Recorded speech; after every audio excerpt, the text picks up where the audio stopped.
Good evening, fellow Toastmasters. I stand before you tonight with what I believe is an impossible task.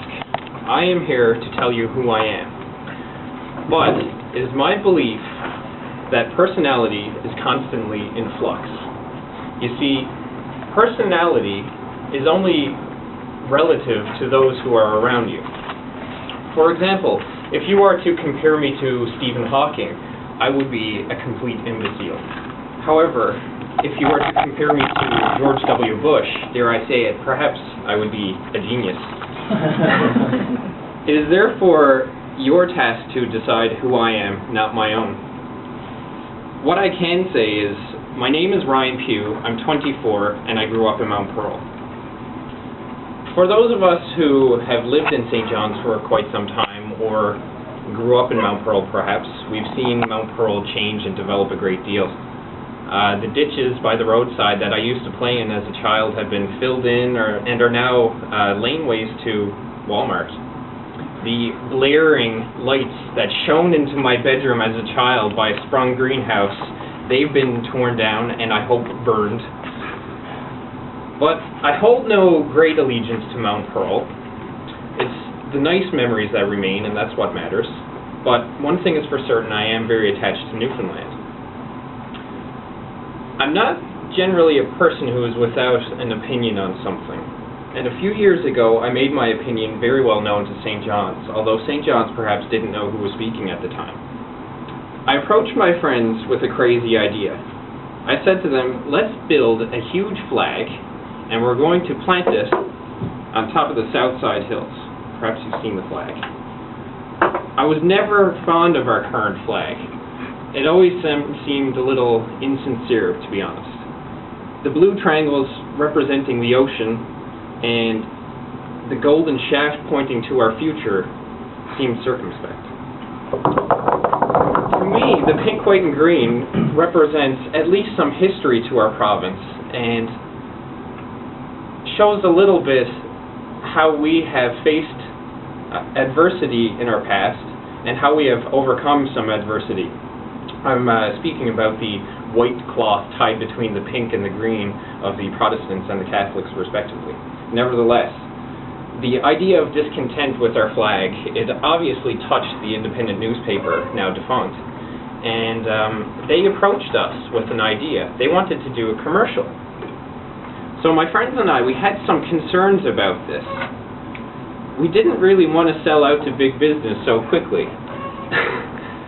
However, beer was involved, and like money, beer speaks. Nevertheless, the flag has been on the Southside Hills for approximately 5 consecutive summers, if I'm incorrect. Politically, I'm very much a social democrat. The direction of my career, if you can call it that, although it's been very short, I'm only 24, I think my career reflects this. Only 2 years did I work in the private sector. I worked with Burger King. But since then, since I was 18, I have worked with the federal government, the provincial government, the municipal government, and now I work with Memorial University. I like being part of our social machinery. I think my efforts definitely help people live happier, healthier lives in some methods. Like Norbert mentioned, I'm a volunteer with Eastern Health at the hospital. I give blood extremely regularly, I have the scars to show it. And I'm on the board of directors for Mile Zero Ultimate. That's something of a passion of mine, to be honest.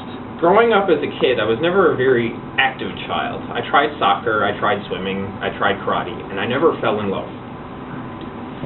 But a couple of years ago, a friend of mine introduced me to a sport. He asked me to come watch a game. I sat down, and I was actually captivated. I know it sounds silly to say you were captivated by a sport, but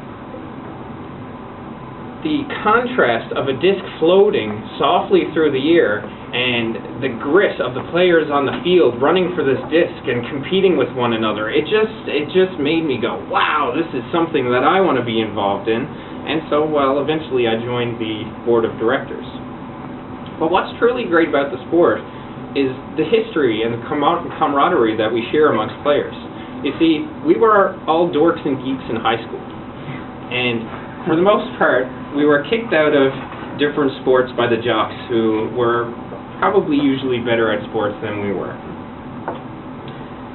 But if you're not careful on the field, you could get tied up in some pretty bizarre conversations regarding Schrodinger's cat or Pavlov's dog. It's funny though, I've been me for 24 years, and when I was asked to describe who I was, I didn't know where to start. In that sense, perhaps I failed in this task and the goal of this speech, but what I do hope is that I've at least provided enough information for all of you around this table to answer the question for me, who is Ryan Pugh? Thank you very much.